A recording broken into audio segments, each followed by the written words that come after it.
Solar Group mempersembahkan. Dulu, ini adalah sebuah mimpi. Mimpi tentang langit, tentang penerbangan bebas, tentang perjalanan keliling dunia. Dan kami menunjukkannya dengan sepenuh hati. Tapi apa yang dibutuhkan untuk mewujudkannya? Mimpi kami telah menjadi tujuan kami dengan sepenuh hati. Rencana kami telah menjadi rencana yang matang. Ide-ide kami berubah menjadi peta jalan dan teknologi produksi.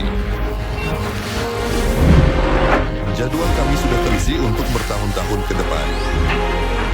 Pengembangan dan pembangunan, komponen dan bahan, pembuatan model dan pelaksanaan pengujian. Dari mimpi, kita menuju hasil. Jalani perjalanan ini bersama kami. Solar Group mempersembahkan proyek balon udara generasi baru. Kami telah memilih cara terbaik untuk meramalkan masa depan, menciptakannya bersama Anda.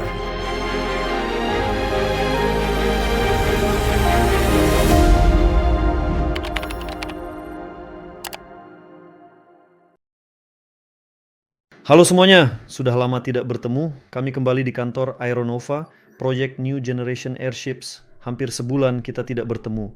Seperti biasa, bersama Anda Fyodor Konstantinov dan saya, Gennady Babanin. Mari bahas kabar terbaru, apa saja yang telah terjadi. Kita mengingat sebulan lalu kita berhenti. Ya, itu akan sangat-sangat baik. Tulis komentar apa yang ingin kalian dengar, langsung saja pertanyaannya. Hari ini kita akan coba lakukan semuanya dengan format silang secara cepat karena memang banyak sekali pekerjaan dan sebulan berlalu begitu saja, jadi mohon berikan juga umpan balik. Bagaimana suara dan gambarnya? Kalau sudah jelas, kita akan mulai. Jangan lupa bagikan video ini ke teman, kenalan, dan rekan bisnis agar penontonnya semakin banyak. Sudah ada yang berkumpul dan menonton secara online. Ayo, top 5 pertanyaan paling tajam langsung sekarang di siaran ini. Siapa yang mau menulis? Ngomong-ngomong, kita mau bahas apa tadi? Mengingat kembali apa saja yang terjadi selama sebulan terakhir. Banyak hal yang terjadi, Nova 01 jatuh. Saya bisa menceritakannya kalau belum saya ceritakan sebelumnya. Kemungkinan besar saya belum pernah menceritakannya. Pertama-tama, saya ucapkan selamat, kita mengalami kecelakaan pertama dengan balon udara. Seperti halnya teknologi lain, balon udara juga merupakan teknologi. Kadang-kadang rusak, kadang-kadang mengalami kecelakaan. Sekarang ada contoh yang kurang baik. Ini bukan sesuatu yang harus ditiru, yaitu perusahaan Boeing yang sedang mengalami masa-masa terburuknya. Mereka punya masalah dengan pesawat-pesawat yang digunakan orang untuk terbang. Di sana selalu saja ada yang bermasalah, pesawat mereka jatuh kemana-mana dan sebagainya. Sementara itu, perusahaan Eropa, produsen pesawat, justru memanfaatkan situasi ini dan berhasil merebut pasar dengan sangat baik. Tentang kami, kebetulan ada sekelompok investor, mereka dengan antusias memperhatikan, merekam semuanya, tapi kami tidak boleh terbang. Saat itu angin bertiup 12 meter per detik, dan kami diberitahu, tidak boleh terbang. Kami berpikir, bagaimana bisa ada rombongan besar yang datang, akhirnya kami tetap terbang, semuanya berjalan dengan baik. Atas permintaan mereka yang bersorak, kami terbang lebih dekat ke hanggar, melanggar semua aturan yang ada, sebenarnya tidak boleh mendekat. Dekat dengan hanggar itu saja, ingat kenapa? Aliran udara yang terbentuk menjadi benar-benar sangat aneh. Benar sekali. Dia tertarik ke tanah, lalu terbentur dengan keras. Singkatnya, kami kehilangan balon udara itu dan baru menemukannya 10 km dari lokasi kejadian. Ngomong-ngomong, banyak yang berkomentar saat itu, lihat, balon udara jatuh, rusak, tapi tetap terbang dan pergi begitu saja. Ya, balon bawahnya robek, tapi volume gasnya utuh. Ada balok terlepas, sebelumnya ada beban berlebih, dia terbang kelebihan beban. Dia jadi lebih ringan dari udara, naik, bertahan di ketinggian 300 meter, terbang 10 km, lalu jatuh, kami mencarinya lama. Saat ditemukan, bukan kami, ada percakapan menarik dengan perwakilan pemerintah setempat. Singkatnya, ketika mereka tahu kami terbang di sini, melakukan uji coba, mereka senang karena di Rusia ini mulai bangkit lagi, dan mereka membantu kami. Akhirnya keesokan harinya kami mengambil balon udara, karena tidak mungkin membawanya pulang. Jadi balon itu tergeletak di rawa, intinya begitu. Setelah itu, kami memang tidak terlalu memperhatikannya lagi, karena saat itulah mulai bermunculan kabar-kabar tentang aerolot.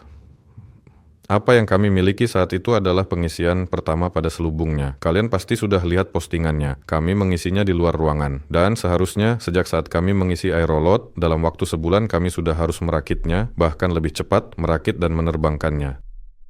Baru-baru ini ada kabar yang cukup penting bahwa ada perwakilan dari salah satu republik yang datang ke sana. Intinya, balon itu memang seharusnya sudah terbang. Tapi tidak semuanya berjalan dengan mulus dengan selubungnya. Semua masalah teknis itu baru bisa kami selesaikan pada hari Senin lalu. Kembali ke Nova 01, tentu saja kami mengambilnya. Semuanya berjalan sangat baik dan lancar. Tidak ada mekanisme yang rusak, komputer, baterai, mesin, pengontrol, mikrokontroler optik, semua antena, router, dan lain-lain, kipas sistem VGS, katup, penerima tekanan, sensor tekanan, 90% dari balon udara tetap utuh dan berfungsi dengan baik. Tentu saja struktur gondola mengalami kerusakan, tapi itu hanya pipa aluminium yang dipaku. 5 menit selesai, dan selubungnya robek, namun dapat diperbaiki dengan mudah dan cepat. Selubungnya kami robek sendiri, volume gas, ia terbang menjauh dari kami, dan kebetulan saat itu, karena beberapa alasan kami tidak memasang perangkat pemutus pada balon tersebut. Ada perangkat khusus, bahkan jika semuanya benar-benar mati, tidak ada komunikasi sama sekali, tidak ada yang berfungsi dengan saluran radio terpisah tombol ditekan, membran pada selubung utama dibakar, pada ketinggian tertentu sejumlah gas yang diperlukan keluar dan balon itu mendarat. Sebagian dari selubung gas tetap ada, jadi saat itu perangkat tersebut memang tidak ada. Kami sedikit berakali, mulai memutar baling-baling, memutar balok putar. Kami menebas selubung dengan baling-baling karena saat itu selubungnya memang seperti itu, sudah kehilangan tekanan. Balonetnya juga tidak ada. Intinya kami benar-benar merusaknya. Dan dalam ekspedisi penyelamatan balon udara waktu itu ada Gennady, saya, Syamil, David, Christina. Jadi ketika kami mendatanginya, kami sebenarnya tidak terlalu banyak berkonsultasi, bisa dibilang secara real time, dengan rekan-rekan ahli di bidang pembuatan balon udara, khususnya dengan Vladimir Egorushkov, yang sudah memperbaiki dan mengolah selubung-selubung ini dalam jumlah yang tak terhitung banyaknya. Semua yang ada di sana, mulai dari kemarin hingga 30 tahun ke belakang, adalah hasil karyanya, baik di Tiongkok, Prancis, Rusia, maupun Israel. Sebenarnya kami memang seharusnya berkonsultasi dengannya. Kami melihat selubung itu dan berpikir, mungkin memang sudah rusak bahkan. Kami sempat berpikir untuk meninggalkannya, tapi entah kenapa ada firasat untuk membawanya pulang. Ya, kami memotong kantong balok penguat hidung dan ekor, langsung dengan pisau, tanpa membongkar atau mengangkutnya. Mobil tidak bisa masuk ke sana, dan harus berjalan kaki beberapa kilometer melewati rawa-rawa itu. Singkatnya, kami memang sedikit nakal pada bagian kulitnya, tapi akhirnya kami tetap membawanya dari sana. Keesokan harinya, Vladimir datang setelah benda itu tergeletak di sana, dia melihatnya dan berkata, "Baik, sekarang saya akan siapkan semuanya dan minggu depan, hari Rabu kami akan datang, hari Kamis semuanya akan siap." Sejujurnya saya terkejut, bahkan sampai sekarang saya masih terkejut. Sebenarnya hari ini saya akan mengunggah video ke chat di Telegram, silakan lihat laporan videonya, bisa dibilang begitu. Saya akan mengirimkan foto-foto, video pendek, bagaimana prosesnya, bagaimana kami mengeluarkannya, dan videonya tentang, nah ini kami mulai dan ini kami selesai. Jadi mereka memperbaiki cangkangnya dengan sangat cepat. Sekarang cangkangnya tidak seindah dulu, ada beberapa bagian. Sekarang cangkang itu punya bekas luka. Semua itu bisa diperbaiki. Kita tidak akan memikirkannya, karena kita akan membuat yang serupa dari bahan yang lebih serius. Cangkang itu akan lebih kuat, lebih indah. Yang ini akan tetap menjadi bagian dari sejarah, bisa dibilang. Jadi cangkangnya berhasil kami perbaiki dalam 2 hari. Padahal hanya ada 3 spesialis dan perlengkapan alat yang sangat minim. Dan kami tidak membawanya keluar dari hanggar. Cangkang itu tetap berada di Voskresensk. Tidak diperlukan peralatan khusus di sana. Para ahli cangkang di sana sudah tahu apa yang harus dilakukan. Proses perbaikannya seperti ini. Mereka mengoleskan lem khusus pada cangkang, lalu lem yang sama juga dioleskan pada tambalan, baik yang berbentuk pita maupun persegi dan sebagainya. Lem ini akan mengering setelah beberapa waktu, dan itu saja. Lalu mereka menempelkan pita itu secara kasar ke tempat yang perlu dilas, memanaskannya dengan alat pengering khusus. Saya lupa namanya, tapi itu memang alat khusus untuk merekatkan bahan cangkang seperti ini. Dan dengan roll mereka menggulirnya, tok tok tok tok, digulirkan terus, dan selesai, benar-benar hanya dalam 1 hari. Sebenarnya, waktu yang dibutuhkan untuk persiapan lebih lama daripada pengerjaannya dan akhirnya cangkangnya kembali utuh. Kami memeriksa ulang semua perangkat, semuanya masih berfungsi, jadi kerugian nyata kami hanya pada cangkang dan gondola saja. Cangkangnya sudah kami perbaiki, sekarang ada di Voskresensk. Nanti saya kirim videonya, bagaimana bentuknya saat sudah mengembang dengan bekas-bekas jahitan. Sementara itu, gondola baru mulai kami buat kemarin karena pekerjaan dengan aerolot hampir selesai tapi belum sepenuhnya. Nanti saya juga akan ceritakan tentang itu. Nah, sekarang semuanya. Hari ini bagian produksi sudah mengabari seperti gondola sudah siap, kapan dipasang. Jadi pada dasarnya kerugian utama kami hanyalah helium. Kami juga telah membeli pipa aluminium yang baru untuk Nova 01 sekitar 20 meter dari D16 dengan diameter 20 mm dan tebal dinding 1,5 mm. Siapapun yang ingin tahu harga aluminium bisa mengeceknya sendiri. Lalu ada kerugian untuk helium dan beberapa baling-baling, tapi baling-baling ya itu mungkin adalah hal yang paling mahal yang telah kami hilangkan, yaitu baling-baling. Tapi untungnya kami masih memiliki satu set baling-baling berikutnya, dan mungkin pada minggu ini kami akan memesan tambahan dan menggabungkan 2 rakitan yang ada. Sekarang pesawat Aerolite kami berada di Voskresensk, di sana kami juga menyewa tempat untuk 1 balon udara lagi. Mereka sudah tahu bahwa kami membawa yang kedua, jadi kami harus bernegosiasi soal perluasan area.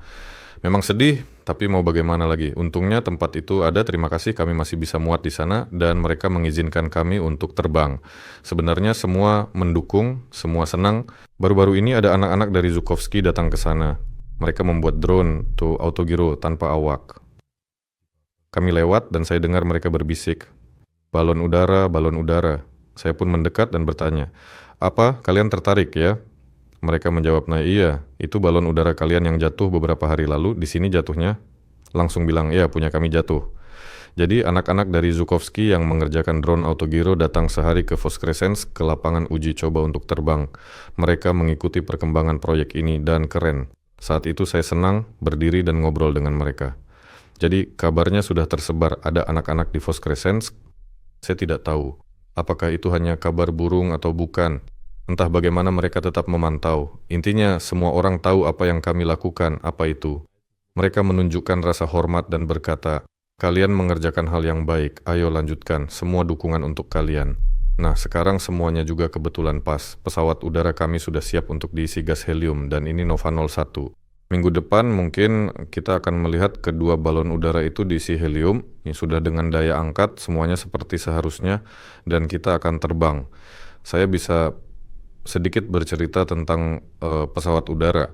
Jadi sejak Nova 01 kami jatuh dan saat itu kami melihat foto pertama pesawat udara di internet, kami ya mengukur selubungnya dan ternyata harus diperbaiki. Di dalamnya saya sebenarnya tidak ingat, sepertinya gambarnya kurang. Nanti hari ini juga akan saya kirim ke grup chat. Lihatlah, bagian belakang pesawat udara itu lebar dan ya harusnya datar seperti itu. Dan untuk membentuk bentuknya, selain pola khusus, di dalamnya juga seharusnya ada semacam membran yang mengikat bagian punggung dengan perutnya secara kasar. Seharusnya ada beberapa dan dengan program khusus kita bisa memasukkan selubungnya dan membuat. Jadi seperti saat kamu meniup melihat hasil akhirnya seperti apa. Mereka memasukkan lalu berkata, membran tidak perlu, kita hilangkan membrannya akan jadi lebih ringan, selubungnya juga lebih murah dan sebagainya. Kami tergoda ide dan berkata, ayo coba saja. Inilah hasil, ayo coba saja. Bentuknya malah cenderung menjadi silinder. Jadi sejak foto pertama, selubung dipotong, diperbaiki, membran-membran dipasang, pokoknya akhirnya disatukan kembali. Lalu semuanya itu lagi-lagi tambah seminggu, lalu tambah seminggu lagi. Jadi akhirnya kami menerima selubung itu di Voskresensk. Di sana kami belum bisa menggunakannya karena di situ bagian ekor belakangnya aerolot terdiri dari selubung utama yang di dalamnya berisi gas pengangkat. Di dalam selubung itu juga terdapat balonet berisi udara yang berfungsi untuk mengimbangi perbedaan tekanan. Dari balonet, di bagian bawah terdapat saluran untuk udara. Dan di bagian belakang ada lagi rongga ketiga, bukan rongga, lebih tepatnya wadah, yaitu ekor. Jadi jika yang ini adalah tempat penampung gas, di belakang ada ekor kecil, itu berisi udara dan terhubung dengan balonet dan keduanya mengembang bersama. Ekor ini diperlukan agar rangka di sini, yaitu ekor, Rangka ini terbuat dari aluminium yang dipasangkan ke selubung utama di bagian belakang seperti ini. Dan untuk mengisi kekosongan ini, tenda menutupi bagian ini, jadi bagian dalamnya harus dipompa ya. Dan ekor ini terus-menerus dicoba oleh para penjahit, sehingga mereka juga tidak bisa menyerahkan selubung utama kepada kami. Singkatnya, baru pada minggu lalu, mulai hari Senin, kami mulai bekerja secara aktif dengan selubung aerostat karena pada hari Jumat baru kami menerimanya. Sebelumnya, bahkan ketika kami sudah mengisinya, seperti yang sudah saya tulis di postingan, kami menemukan sekitar 15 kebocoran ya. Semua ini, sekali lagi, adalah masalah karena kami belum memiliki fasilitas produksi sendiri, sebab para ahli dirgantara berpengalaman tahu bagaimana membuat jahitan yang rumit karena helium. Bagaimanapun juga, kebocoran helium itu sangat penting. Dan sekarang kami membuat selubungnya di tempat teman-teman yang bergerak di bidang pembuatan figur tiup. Bisa dibilang begitu, dan bagi mereka kebocoran udara tidak terlalu menjadi masalah. Karena selalu ada semacam kipas angin yang menjaga tekanan. Kipas itu menyala mati, hanya beberapa watt saja. Tapi di sini bukan soal watt, di sini soal helium. Prosesnya tidak dirancang untuk mencari kecil seperti itu. Bagi mereka sepele, tapi bagi kami bukan.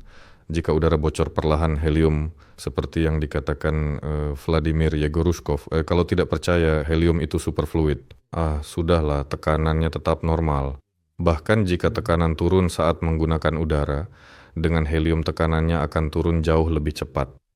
Jadi begini, pada hari Jumat kami menerima, Jumat Sabtu kami periksa, kami temukan masalahnya, kami perbaiki, dan mulai hari Senin, kira-kira sejak Senin lalu, kami mendapat akses ke aerolot untuk mulai membangun semuanya di sana.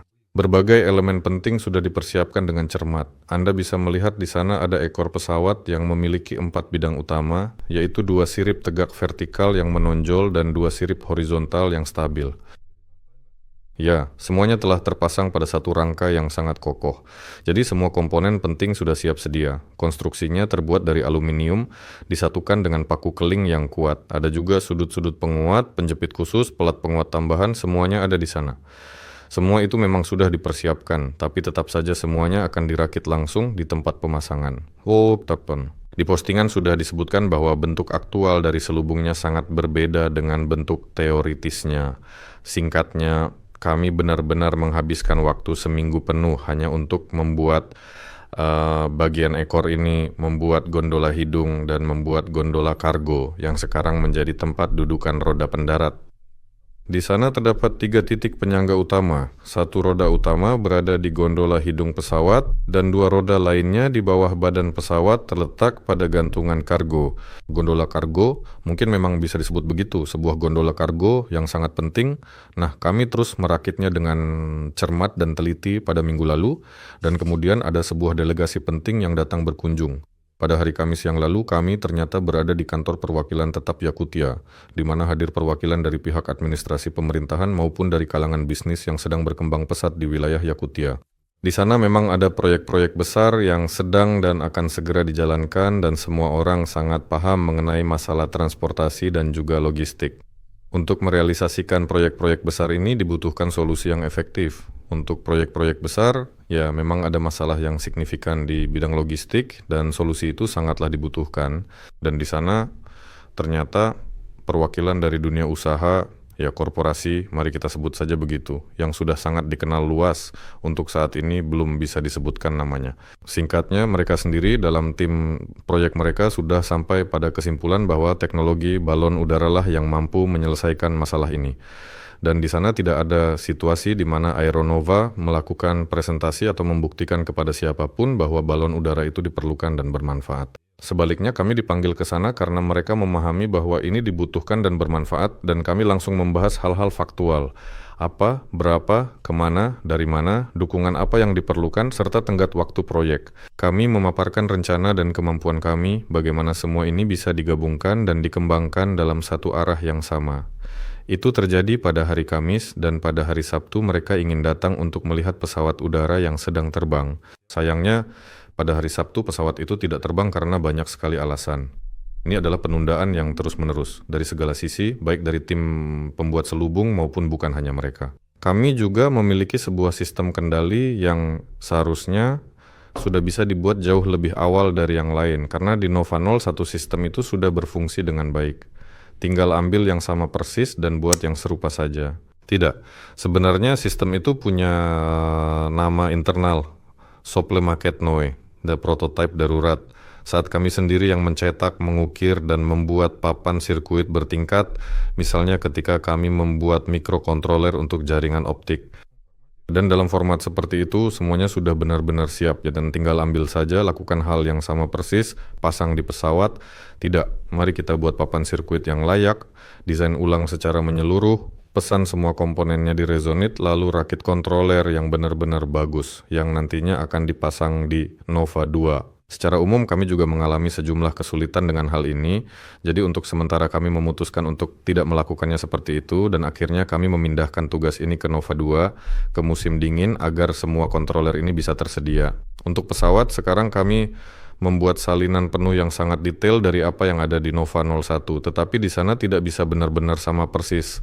Ada sedikit perubahan, jumlah komponennya jadi lebih banyak, tapi kualitas pengerjaannya secara keseluruhan akan tetap sama seperti sebelumnya, dan karena itu pada hari Sabtu kami tidak terbang karena beberapa alasan.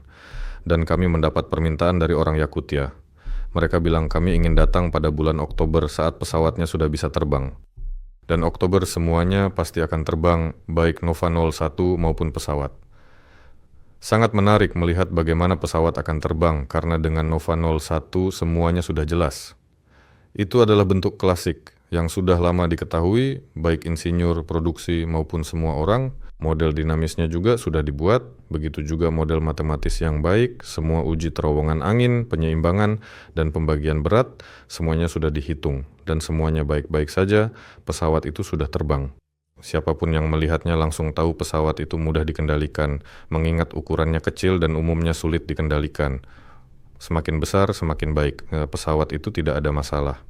Tapi untuk Aerolot sampai sekarang masih seperti membeli kucing dalam karung. Tentu saja kami sudah membuat model matematisnya dan telah melakukan uji terowongan angin, tetapi seperti yang ditunjukkan oleh praktik dunia selama entahlah 20 tahun terakhir mungkin lebih, banyak orang memahami semua kelebihan dan keindahan pesawat hibrida. Namun sejauh ini belum ada yang berhasil menstabilkan dan mengendalikan mereka dengan baik. Dan begitu saja percaya sepenuhnya bahwa pesawat aero kita akan terbang, tentu saja itu keren. Dan kita akan tetap percaya. Tentu saja bukan hanya percaya, kami melakukan segala sesuatu agar itu terwujud. Tapi tentu saja akan menarik untuk melihat seperti apa hasilnya nanti. Sejauh ini semuanya berjalan dengan sangat optimis. Saya benar-benar berharap semua masalah yang mungkin dihadapi saat proses produksinya seolah-olah sudah mengambil alih semua potensi masalah yang mungkin terjadi, tetapi tidak akan pernah terjadi saat di udara nanti. Dan dari saya sendiri yang bisa saya katakan, seluruh cerita tentang pesawat aero ini, tentang hibrida, terlihat sangat menginspirasi dan indah, baik dari segi bidang penerapan maupun dari segi ekonomi. Dan secara keseluruhan ini seolah-olah menjadi angin segar yang sangat baru, khususnya dalam bidang pembuatan balon udara. Tentu saja bentuk-bentuk klasik tidak akan pernah hilang.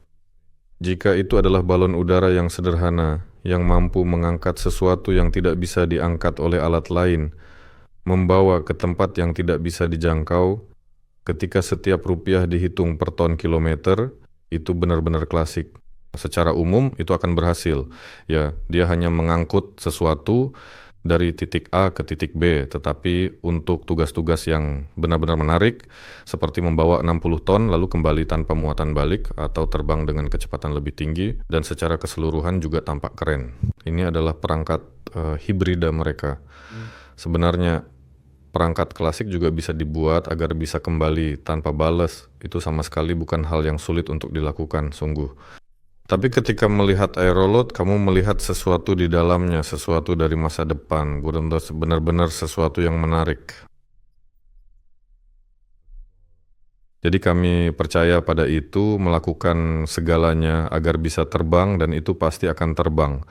Lalu dengan apa membangun yang besar? Untuk yang besar sudah jelas bentuk klasik, perangkat klasik itu dibutuhkan, penting, diminati, dan semuanya akan berjalan baik dengan mereka.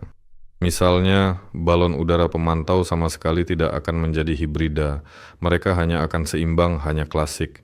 Untuk balon udara pemantau sudah ada pelanggan nyata dan saat ini kami sedang bekerja. Saya rasa saya belum pernah sempat mengatakan ini, tapi ada juga pelanggan dari korporasi besar. Mereka memiliki ribuan kilometer objek yang menjadi perhatian mereka, dan mereka harus menerima statistik lengkap tentang semua objek tersebut 2 kali seminggu. Mereka juga secara mandiri sampai pada kesimpulan bahwa kemungkinan besar balon udara ini datang kepada kami, dan sekarang kami bersama-sama dengan mereka menyusun peta jalan proyek.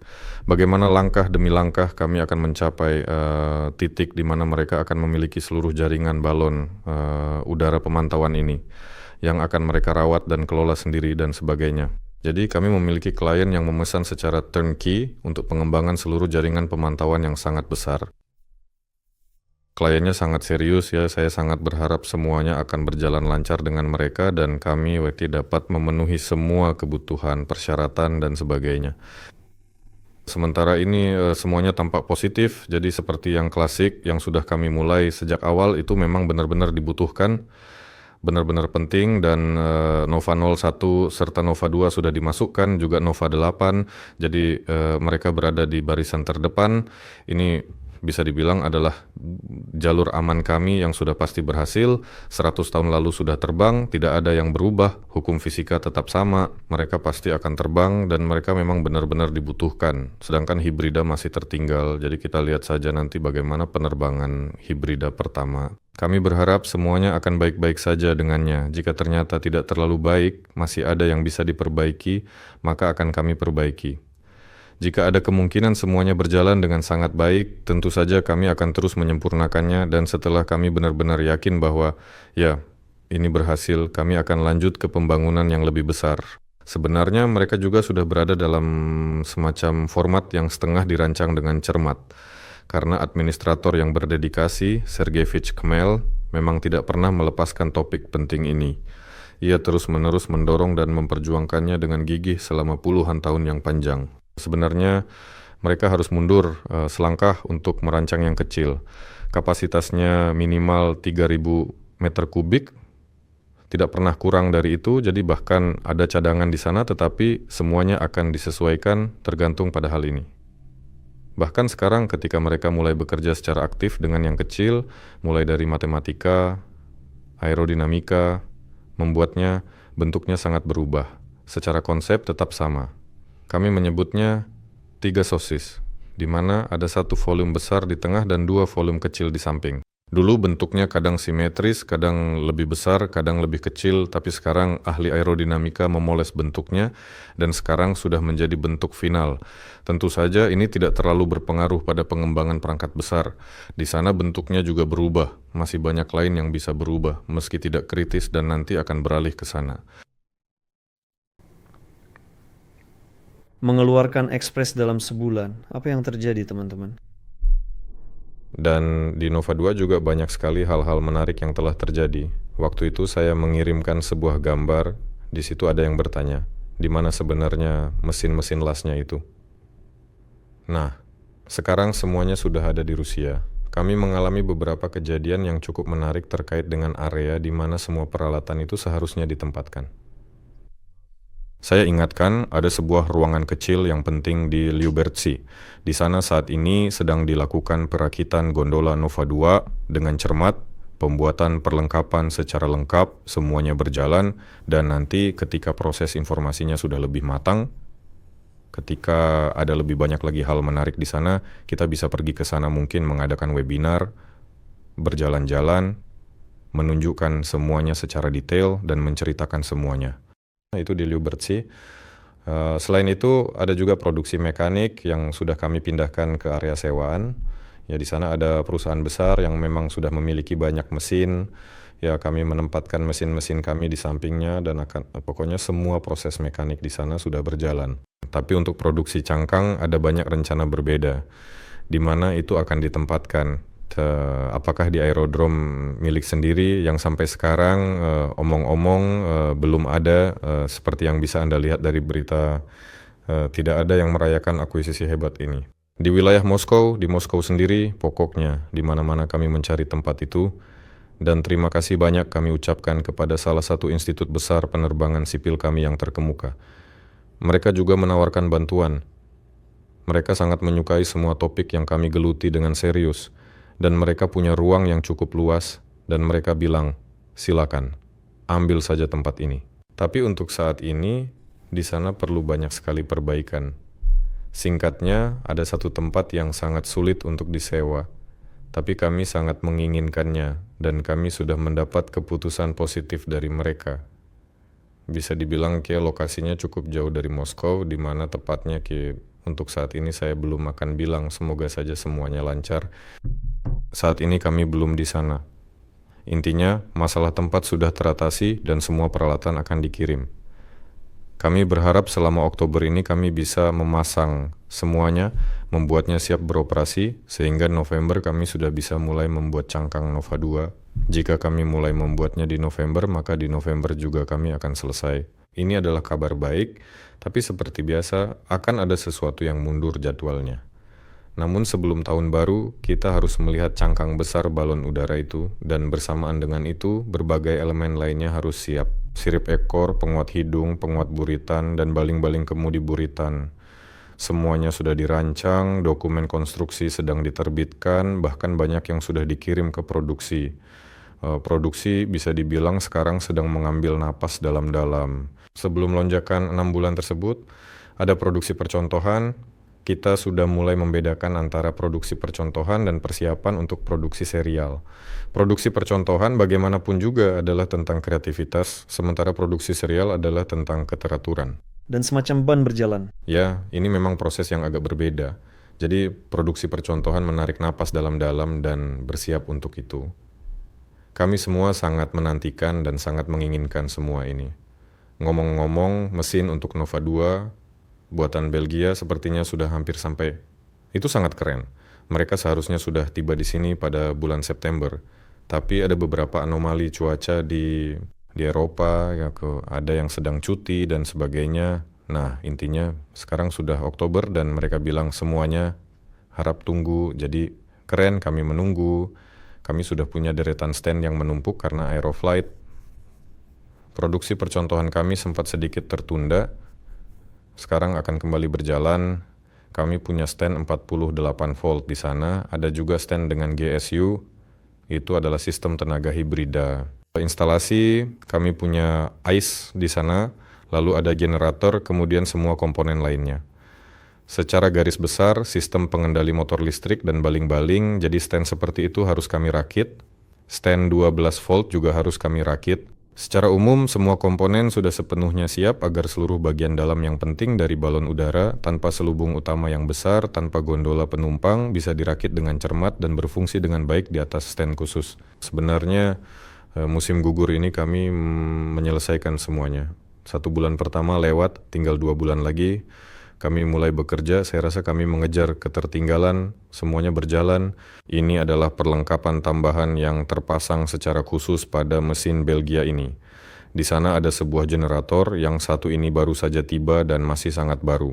Secara umum ada beberapa kesulitan yang cukup signifikan dengan ketersediaan suku cadang, komponen penting, dan lain sebagainya. Secara umum di negara kita sangat sedikit yang diproduksi sesuai kebutuhan kita, dan orang-orang sangat enggan untuk berbagi. Negara-negara yang sekarang karena alasan geopolitik menjadi tidak bersahabat dengan kita, dan akibatnya kita harus bernegosiasi melalui negara lain yang lebih bersahabat agar mereka membeli di sana lalu mengirimkannya ke sini. Secara keseluruhan, situasinya memang tidak terlalu menyenangkan, tapi begitulah kenyataannya. Jadi tenggat waktu memang sedikit mundur karena hal ini, tapi secara umum kurang lebih tetap sama. Zubkevich, saya teringat akan kata-kata Vadim Vasilievich, kepala desainer Der Zava yang terhormat untuk keluarga Nova. Dia berkata, Vadim Vasilievich, berapa lama kita akan membangun Nova 2? Kita akan membangunnya dalam 1 tahun. Dan dalam 1 tahun itu berarti Oktober. Saat waktunya tiba, dia mengatakannya sekitar pertengahan waktu itu. Saya rasa jika sudah ada cangkangnya, ekor, tengah, hidung, buritan, lalu mesinnya juga sudah ada, dan semuanya sudah siap, maka setidaknya bisa berdiri dan berputar di atas stand uji coba. Ya, pada dasarnya Zubkevich benar. Tapi dia belum tahu nanti akan ada Nova 01 dan pesawat aerodinamis. Ya, Juga Nova 8 yang sangat menarik dan banyak sekali hal-hal menarik lainnya. Bahwa kita akan mengalami masalah yang cukup serius dengan mesin. Bahwa itu bukan mesin buatan kita sendiri dan kita sendirilah yang harus mengurus serta merawat mesinnya. Bahwa tidak ada yang akan merancang kelompok baling-baling dan mesin untuk kita. Semua akan menolak, jadi kita harus mengembangkannya sendiri, termasuk transmisi putarnya. Bahwa gondola juga harus kita buat sendiri. Karena semua orang menawarkan tenggat waktu yang tidak masuk akal dan biaya yang tidak realistis.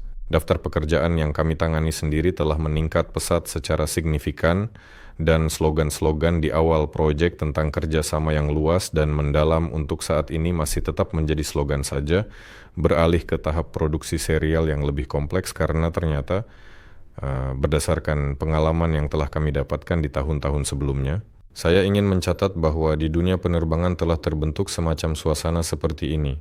Semua orang mendekati pengembangan apapun dengan sangat serius, seperti teman-teman, kita hanya perlu membuat perangkat eksperimental, menguji hipotesis, tapi kata-kata seperti itu bahkan tidak diterima di sana. Mereka selalu membuat perangkat yang siap diproduksi massal untuk sertifikasi, seolah-olah akan ada orang di dalamnya, dan kamu bilang kamu tidak. Ini akan jadi tanpa awak, jadi benar-benar tidak paham sama sekali apa itu perangkat tanpa awak, seperti tidak, harus ada standar orang keselamatan, tidak, ini akan jadi tanpa awak, serius.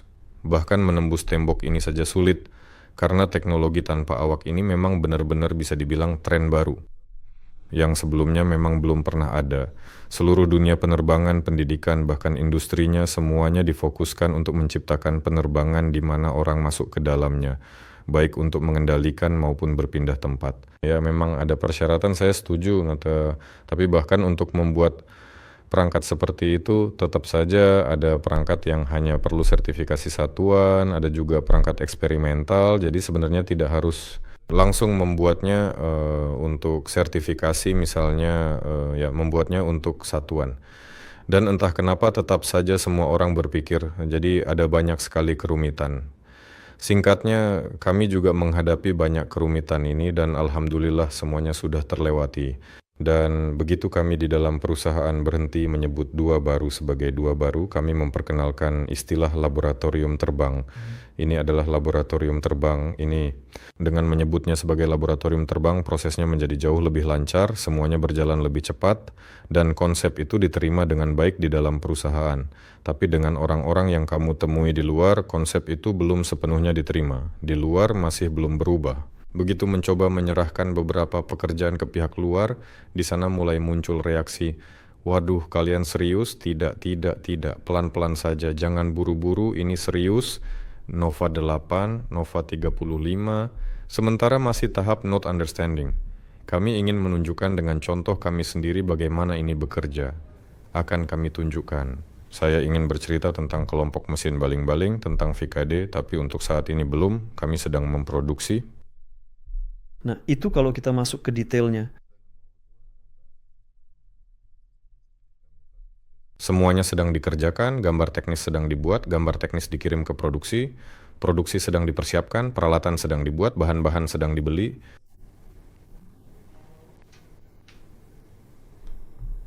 Bisa kita coba untuk beralih ke sesi tanya jawab secara perlahan-lahan? Ayo kita lihat bersama, tolong tanggapi permintaan ini dengan serius. 3 pertanyaan paling tajam, di mana konten yang benar-benar keren sekali? Kita juga akan sampai ke situ. Pertanyaan pertama, kapan direncanakan pembelian peralatan dan bahan untuk produksi selubung utama balon udara? Komponen utama apa saja yang akan digunakan? Dan apakah sebagian di antaranya diproduksi di Rusia?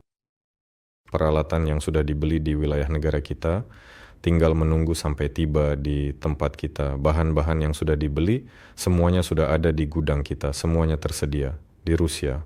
Saat ini kami sedang melakukan negosiasi dengan sejumlah perusahaan untuk mulai memproduksi bahan lokal di sini, namun untuk saat ini semua itu masih sulit, rumit, dan belum memungkinkan.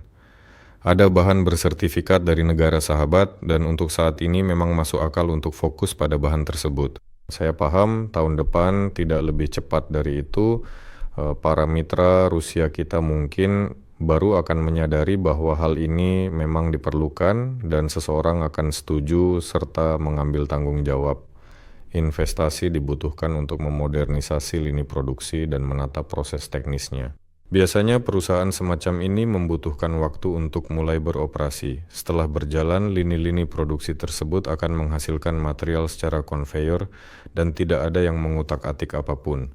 Artinya, tidak ada yang akan mengubah lini produksi lama hanya untukmu. Harus membuat yang baru, dan itu berarti investasi pada ruang, peralatan, tenaga kerja, dan waktu. Saat ini, tidak ada yang tertarik memproduksi dalam jumlah percobaan. Peralatannya juga buatan Tiongkok. Untuk saat ini, itu sudah lebih dari cukup bagi kami, sangat cukup. Baik, kita lanjut. Ceritakan tentang pemesanan batch Nova 01 diperbarui dan pembayaran sebagian pendapatan kepada peserta disampaikan Semyonov pada bulan Agustus. Saya tidak yakin apakah dia benar-benar menyatakannya seperti itu.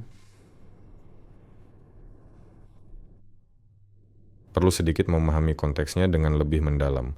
Pihak pemesan sebenarnya tidak kemana-mana. Di sana memang dibutuhkan uji coba operasional industri yang penting pada bulan September. Namun itu kemudian bergeser ke bulan Oktober, jadwalnya sedikit mundur dari perkiraan awal. Pada bulan Oktober nanti kita akan tahu apa yang akan terjadi selanjutnya. Para pemesan tetap ada dan semuanya tetap berjalan sesuai rencana.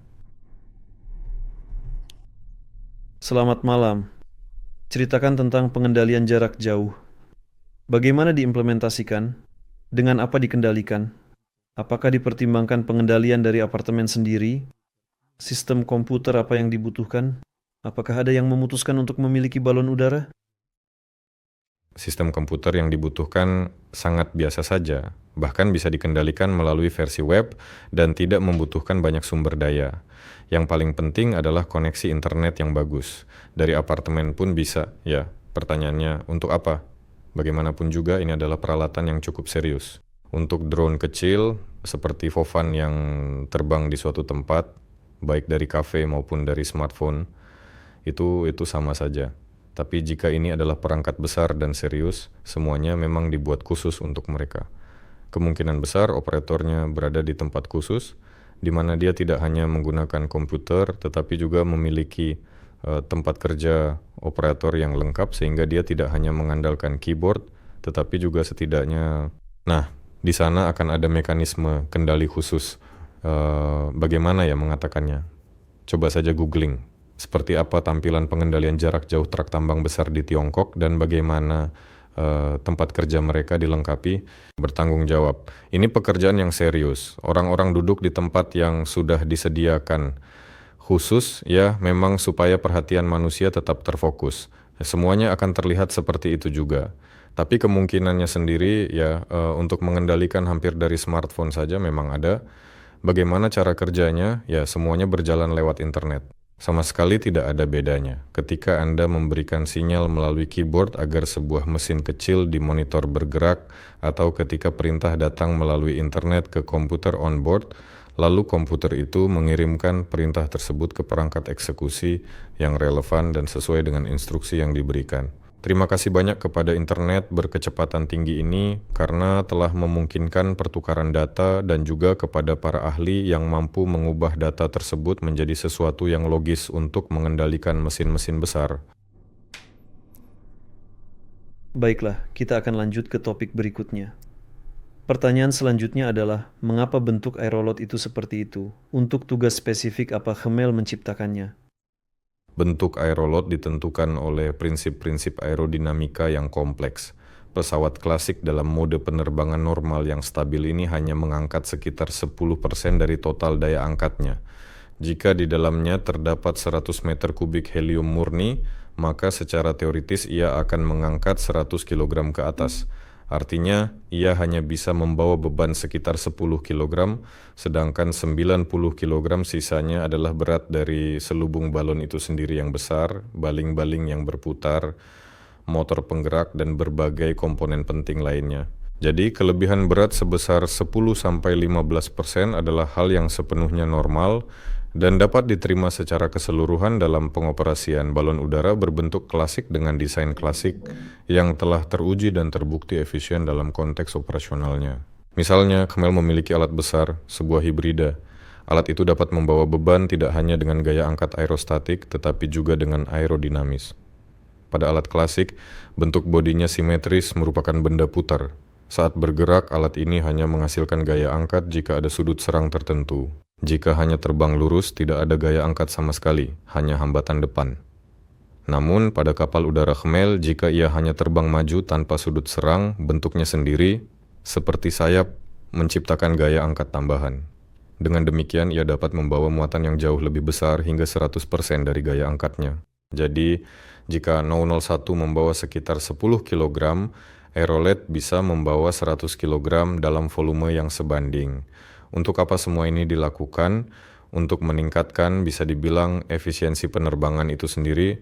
Memang, perangkatnya menjadi sedikit lebih boros, ya bentuknya lebih sulit dibuat, tapi secara umum ada keuntungannya sendiri. Tentang hal ini, kita perlu mengadakan webinar terpisah bersama Khmer. Berdebat, dan ini memang menjadi pertanyaan yang terus-menerus di kantor kami. Kami berkumpul di NTS dan sangat sering para penganut klasik menekan para pendukung hibrida, karena mereka bilang, katanya fungsi ini sama sekali tidak diperlukan. Sementara para pendukung hibrida membuktikan bahwa itu memang dibutuhkan. Saya hanya secara objektif mengamati para ahli, mengandalkan pendapat mereka. Pendapat pribadi saya, ya tentu saja masa depan ada pada perangkat hibrida, tetapi pada perangkat klasik pun tingkat hibriditasnya bisa dengan mudah ditingkatkan. Artinya pada perangkat klasik tidak harus membawa 10% saja. Kamu juga bisa dengan tenang membawa 50%, cukup dengan meningkatkan daya spesifik perangkat itu sendiri. Dan itu saja. Ya, kamu memang tidak bisa membawanya dengan aerodinamika, tapi kamu bisa menambah sudut serang. Ya, hambatan depan akan meningkat. Secara umum ada banyak sekali tapi, dan itulah sebabnya kami memulai dengan perangkat-perangkat kecil, agar bisa menguji semua hipotesis dan teori secara praktik supaya benar-benar memahami bagaimana semuanya berjalan di lapangan, karena di ruang kerja, di komputer, kamu bisa memodelkannya tanpa henti. Hanya mesin yang benar-benar terbang akan menunjukkan semua kelebihan dan kekurangannya. Kami tidak perlu menghabiskan puluhan tahun membangun satu aerolander dan miliaran dolar. Kami memutuskan mulai membangun aerolander ini pertengahan musim panas, sepertinya. Nah, sekarang di musim gugur ini dia sudah akan terbang, dan kita semua akan benar-benar mengerti. Intinya, alat hibrida ini dibuat untuk mengangkut muatan besar dengan ukuran yang sama. Kita akan buktikan. Secara praktik. Baiklah, kita lanjut. Apakah Anda tidak ingin membeli aerodrome yang terlalu besar? Mungkin lebih baik membeli yang kecil saja supaya uangnya cukup untuk membangun hanggar? Kenapa Anda menganggapnya terlalu besar? Pertama-tama, ukuran aerodrome itu tidak ditentukan oleh keinginan kita, melainkan oleh kebutuhan kita, yang sudah kami tetapkan untuk 5 tahun sejak dimulainya proyek ini. Kami memiliki sejumlah balon udara yang harus diproduksi, diuji, dan disimpan di aerodrome ini. Ada standar berapa banyak ruang yang dibutuhkan untuk satu balon udara, dan sebagainya. Kami pun sudah mempertimbangkan ukuran yang paling minimal. Benar-benar seperti landasan pertanian biasa. Aerolodrom pertanian biasanya memang terletak di dekat ladang-ladang yang masih digarap hingga sekarang, dan menemukan aerodrom di sana agar seluruh lahannya luas dan bersih cukup sulit. Itu yang pertama. Dan yang kedua, aerodrom-aerodrom kecil lainnya yang tidak berada di ladang semuanya terletak di dalam hutan. Biasanya hanya ada jalur terbuka untuk landasan pacu, lalu sekitar 50-60 meter dari situ hutan sudah mulai. Jadi untuk balon udara itu jelas tidak mungkin, balon udara butuh ladang. Tidak bisa mendaratkan balon udara di hutan. Pokoknya yang kecil-kecil juga sudah dipertimbangkan dengan biaya sangat murah. Jika kita lihat ada informasi terbuka tentang penjualan aerodrom di Avito, misalnya Severka dijual, Podistra dijual, lalu Mjachikovo kalau tidak salah juga dijual, dan di sana pembicaraannya sudah ratusan juta. Sedangkan di sini hanya puluhan juta dan masih bisa ditawar. Di sana semuanya sebenarnya hanya soal listrik semata. Ada satu aerodrom, bisa Anda lihat sendiri, di Lukovici yang dijual sekitar 5 juta rubel, itu untuk keperluan pertanian. Tetapi di sekitarnya memang masih menanam jagung dan kami harus menggambar lingkaran besar di ladang agar balon udara bisa mendarat dengan aman.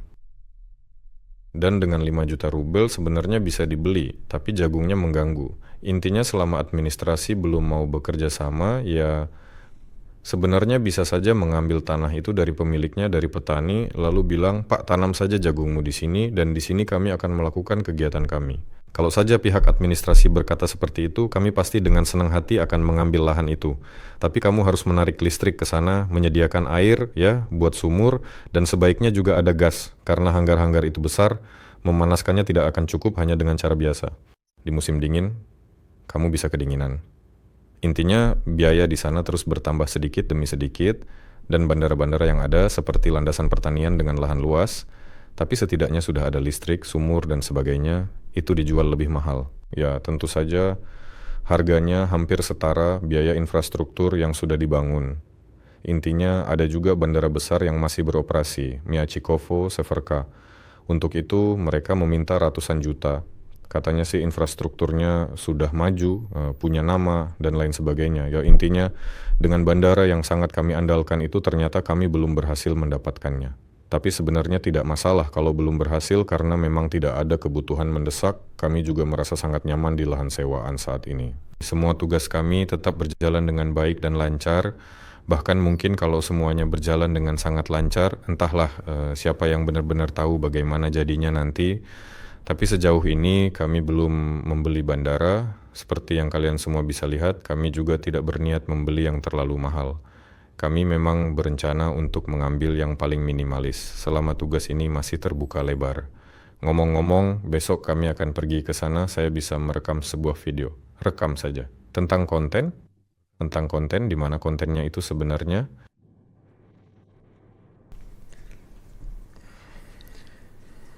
Baik, pertanyaan berikutnya. Fyodor, apakah kita punya lowongan untuk pilot drone atau operator drone yang punya pengalaman ekspedisi di daerah kutub? Sejak 2022 orang itu menganggur, tidak bisa terbang. Saya ingin ada lebih banyak konten video bersamanya Aronov. Apakah itu mungkin pilot drone seperti operator? Ya, sepertinya begitu. Entah kenapa Volodya duduk dan menatap ke tungku. Sepertinya dia tidak mendengar kita, memang tidak mendengar. Saya mengerti, maksud saya Volodya di sini adalah operator drone kita. Dia merekam semuanya. Ya, tentu saja nanti akan dibutuhkan sedikit belakangan. Sekarang jumlah balon udara akan bertambah, sementara keduanya masih dalam proses perakitan. Tidak bisa terbang dengan kopter di dalam kantor. Sekarang kami sendiri akan mendapatkan sertifikat pilot eksternal. Kami sudah mengajukan permohonan untuk pelatihan. Bukan untuk membawa drone, tetapi untuk pesawat tanpa awak yang beratnya lebih dari 30 kg, itu membutuhkan pelatihan khusus berbulan-bulan dengan mendapatkan sertifikat pilot penuh dan sebagainya. Pelatihan seperti itu tidak bisa dilakukan dengan cepat, jadi di sana bukan berarti ada antrean, intinya pilot-pilot kami akan segera muncul. Untuk operator jarak jauh mengenai pengendali drone, ada email, silakan kirimkan keinginan atau saran Anda ke sana. Di situ juga ada lowongan dan lain sebagainya. Kami benar-benar mempertimbangkan menghubungi mereka yang menarik bagi kami lalu bertemu. Jadi Anda bisa menemukannya di situ. Kami kirimkan kontak Anda. Kalau tidak, kami tidak bisa. Akan kami hubungi? Tidak pernah sama sekali. Baik, pertanyaan berikutnya adalah alat apa yang ada di dekat dinding tepat di belakang Fyodor? Saya pikir maksudnya adalah dalam potongan video ini. Tolong perjelas pertanyaan Anda. Ya, ada mesin turbin gas yang sangat besar dari tangki di sana di potongan gambar ini. Pertanyaan yang sangat bagus, apa sebenarnya isinya? Soal itu, radio di sini memang terlihat kuno, tapi tetap saja ini adalah sebuah radio. Volodya, apa itu yang ada di frame tepat di belakangku? Apakah itu radio? Turbin? Radionya tidak terlihat. Nah, ada sebuah mesin turbin gas yang sangat canggih di sana. Itu adalah basis pembangkit listrik yang sedang kami kembangkan secara aktif untuk pesawat V8 dan juga pesawat-pesawat yang lebih besar. Kami telah menghabiskan waktu 1 tahun penuh untuk mengembangkan mesin turbin gas ini dengan penukar panas yang efisien, yang secara khusus mampu menghasilkan daya listrik sebesar 300 kW. Mesin yang luar biasa ini sudah sepenuhnya dikembangkan, dan seluruh dokumentasi desainnya telah diserahkan untuk tahap produksi massal. Sekarang ini adalah masa yang sangat menarik, bisa dibilang masa transisi. Kenapa kami tidak mempublikasikan semua ini dan sampai sekarang pun belum kami publikasikan? Karena sejujurnya bisa menyiapkan produksi untuk hal-hal seperti ini, bisa merancangnya saja, itu sudah merupakan sebuah kemenangan sebenarnya. Dan kami berhasil dengan sangat baik dalam hal itu, semuanya berjalan sangat sempurna. tapi memproduksinya itulah sisi lain yang penting dari koin.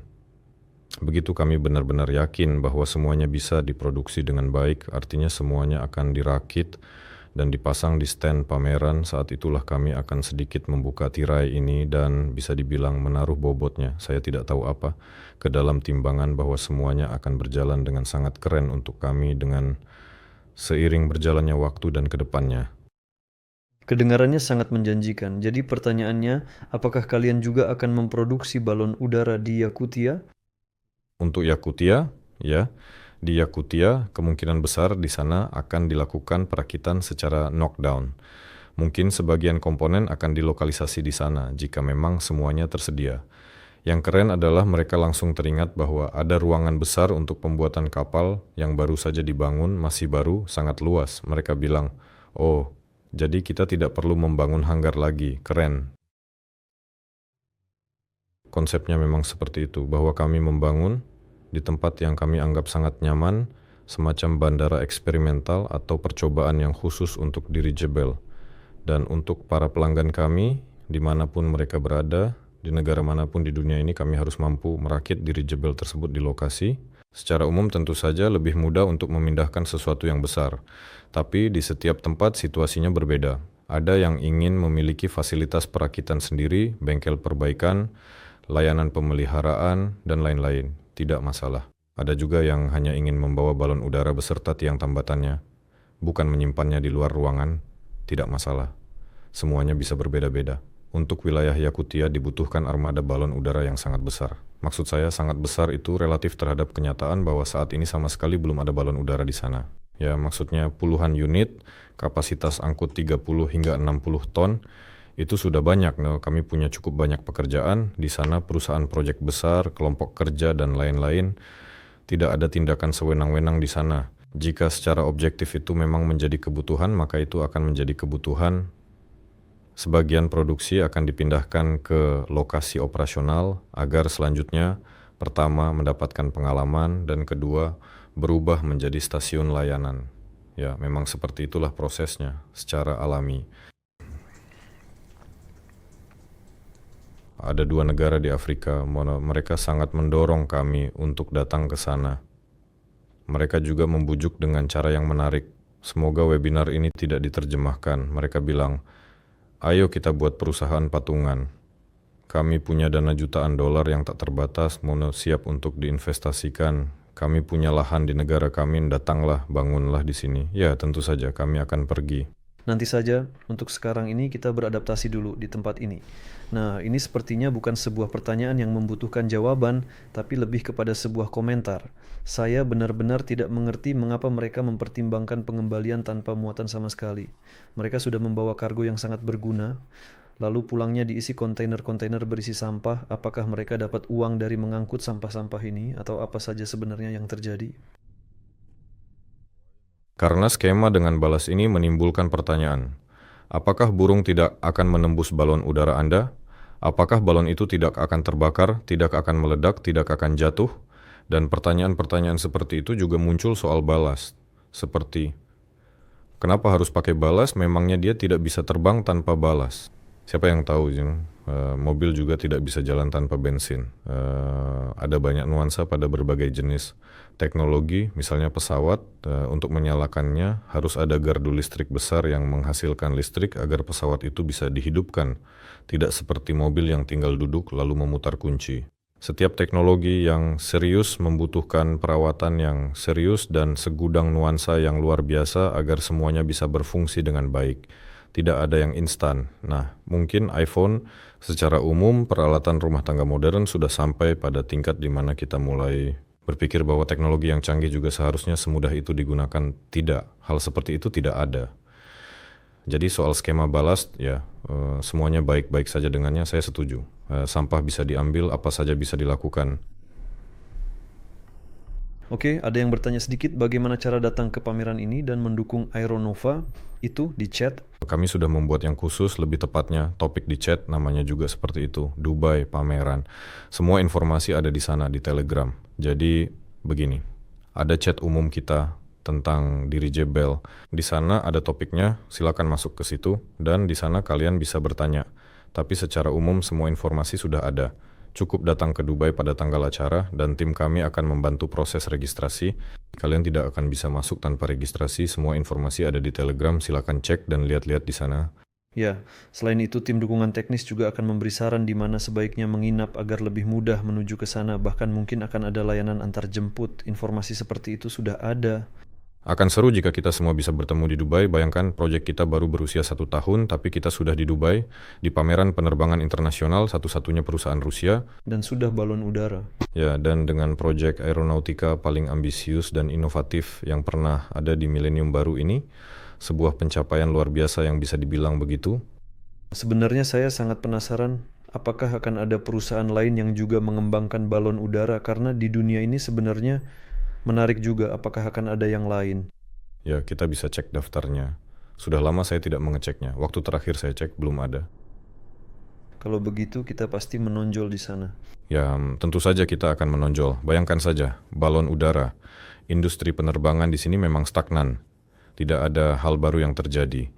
Mereka memproduksi jet bisnis yang keren. Baru-baru ini ada berita bahwa tidak ada gunanya meniru pendekatan lama. Kita harus menciptakan yang baru. Kami juga punya pandangan yang sama, ya, tidak perlu meniru yang lama. Hitotenon harus menciptakan yang baru, tentu saja dengan tetap mengacu pada pengalaman lama, tapi di dunia penerbangan secara umum.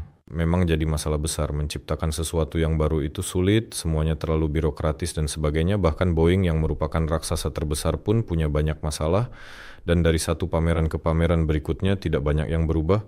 Ya, sekarang teknologi tanpa awak memang sedang naik daun, tapi secara umum kapal udara dirigible akan tetap menarik perhatian. Setangkai bunga telah mekar di antara gandum, ya ia besar, ia akan terlihat jelas, maka kami akan mengumumkannya ke seluruh dunia. Kelas. Ya, dan akan menyenangkan untuk bertemu di sana bersama. Karena itu siapapun yang punya kesempatan lakukanlah. Ya, datang dan dukung kami. Pertanyaan, berapa banyak pesawat yang diproduksi per tahun dari satu hanggar jika pelanggan meminta jumlah besar?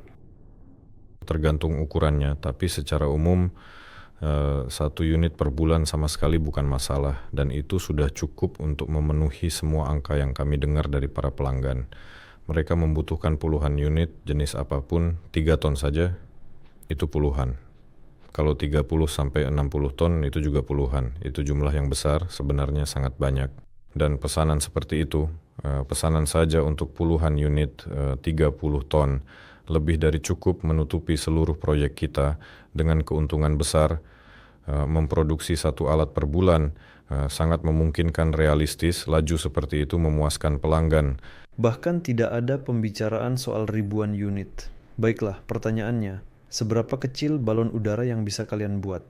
Misalnya, dengan daya angkut 500 gram supaya bisa dimasukkan ke dalam ransel. Ya, mungkin memang tidak ada gunanya membuat yang seperti itu. Semuanya bisa saja dibuat, bahkan mainan anak-anak pun bisa berupa balon udara. Ngomong-ngomong, anak-anak dari salah satu karyawan kami, Dima Orlov yang menangani sistem kendali, dalam kegiatan ekstrakurikuler sekolah mereka, klub teknik dan sebagainya, berhasil membuat balon udara kecil sendiri. Dia pernah menunjukkan, iya coba deh lihat sendiri, mungkin bahkan bisa kirim fotonya ke chat. Balon udara mereka itu panjangnya sekitar 2 meter, ada 2 baling-baling kecil, bisa dikendalikan, bisa terbang, pokoknya semuanya mereka buat sendiri dari awal. Dima memang membantu mereka sedikit saja, tapi secara keseluruhan itulah balon udara mini, ukurannya sebesar meja ini, hasil karya anak-anak, berfungsi baik. Ini mainan ya, hanya untuk di dalam ruangan. Kalau di luar, angin sepoi-sepoi sudah bisa merusaknya. Berapa kali lipat biaya per ton kilometer balon udara lebih murah dibanding pesawat? Seberapa jauh pengiriman barang dengan balon udara lebih menguntungkan dibanding pesawat? Nah, di sini bahkan bukan hanya beberapa kali lipat, tapi perbedaannya bisa sampai 1 orde. Dibandingkan dengan pesawat, biayanya lebih murah 1 orde, sedangkan dengan helikopter bahkan bisa hampir 2 orde mungkin saja. Semuanya tergantung pada berbagai kapasitas angkut yang kita bicarakan, pada jarak tempuh, nilai barang yang diangkut, dan sebagainya. Namun di sini juga Anda perlu menyadari, seperti yang baru-baru ini saya sadari, bahwa secara akademis, berdasarkan perhitungan balon udara sangatlah ekonomis. Sebuah mesin yang baik dibandingkan dengan pesawat maupun helikopter, jauh lebih ekonomis, 10, 20, bahkan 100 kali lipat, tergantung skenario penggunaannya, namun itu secara akademis. Namun apa yang akan terjadi dalam praktik, bisa jadi memang seperti itu, bisa jadi hasilnya lebih baik, atau mungkin sedikit lebih buruk. Itu semua akan sangat bergantung pada bagaimana kita membangun prosesnya. Proses pembuatan, proses pemeliharaan, proses operasional. Ada sangat banyak variabel. Apakah sudah ada gambaran berapa biaya operasional balon udara dibandingkan biaya operasional pesawat? Iya, sekali lagi semuanya akan berkali-kali lebih murah, semuanya akan seperti itu. Kalau ditanya berapa kali lipat, ya sekitar 10 kali. Dan semuanya tergantung pada perangkat tertentu. Nah, di sini pertanyaannya seperti itu. Jadi jawabannya juga seperti itu ya. Mengapa Anda memutuskan untuk melewati konstruksi setengah kaku pada balon udara dan langsung beralih dari selubung lunak ke struktur kaku?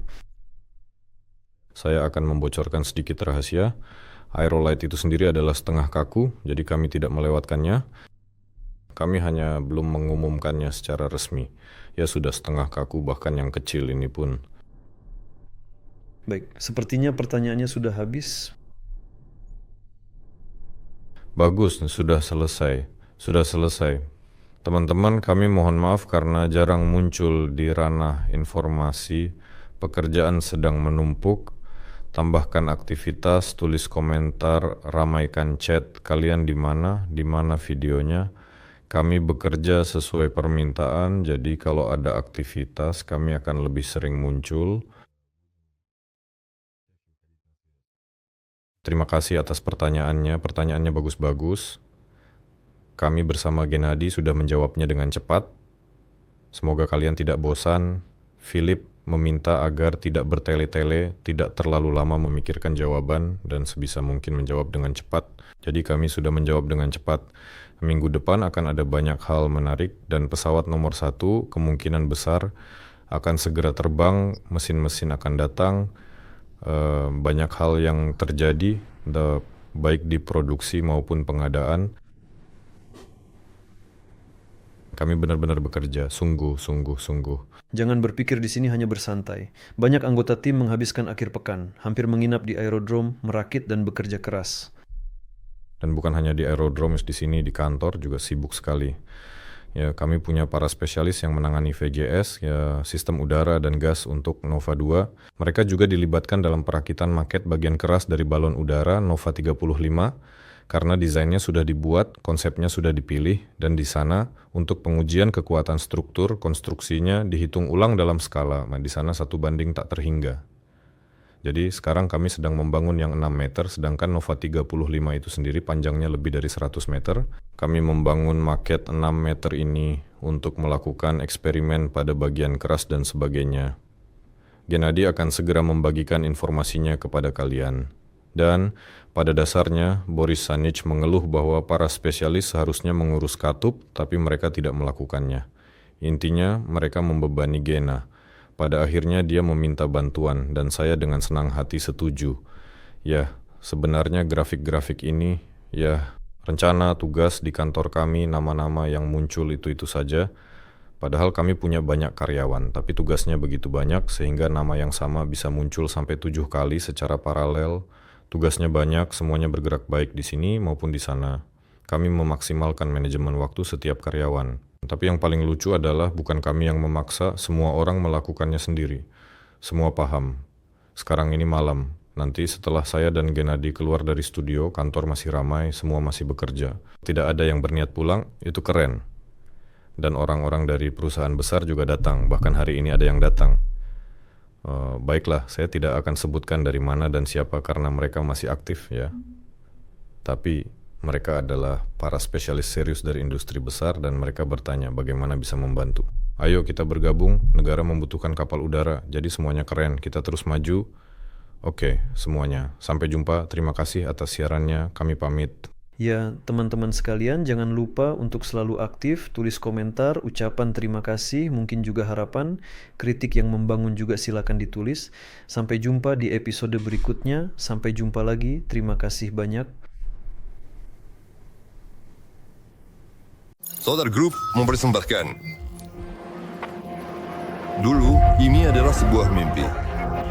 Mimpi tentang langit, tentang penerbangan bebas, tentang perjalanan keliling dunia. Dan kami mewujudkannya dengan sepenuh hati. Tapi apa yang dibutuhkan untuk mewujudkannya? Mimpi kami telah menjadi tujuan kami dengan sepenuh hati. Rencana kami telah menjadi rencana yang matang. Ide-ide kami berubah menjadi peta jalan dan teknologi produksi. Jadwal kami sudah terisi untuk bertahun-tahun ke depan. Pengembangan dan pembangunan, komponen dan bahan, pembuatan model dan pelaksanaan pengujian. Dari mimpi, kita menuju hasil. Jalani perjalanan ini bersama kami. Solar Group mempersembahkan proyek balon udara generasi baru. Kami telah memilih cara terbaik untuk meramalkan masa depan, menciptakannya bersama Anda.